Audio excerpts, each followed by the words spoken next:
In this video, I'll be showing you how to fix Asus keeps booting to BIOS. If you find this video helpful, drop a like and subscribe. Now, if your SSD or HDD isn't listed as the first boot device, the computer won't actually know where Windows is. So what you want to do is look for the boot or storage tab. In my instance, it's boot. And then all you want to do is ensure your Windows Boost Manager, your specific SSD name, is at the top of the list. So you want to go to Windows Boot Manager. Again, make sure it's at the very top of the list because that should be the priority. And if it isn't, then go ahead and make it the priority. Then all you want to do is, if secure boot is enabled, try disabling it. So what you want to do is go over to secure boot, which is this option right here. And if it's currently enabled, go ahead and make it disabled as well.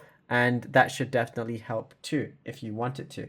And yeah, what you can also do is reset BIOS to optimize default. So look for the exit or save to exit tab.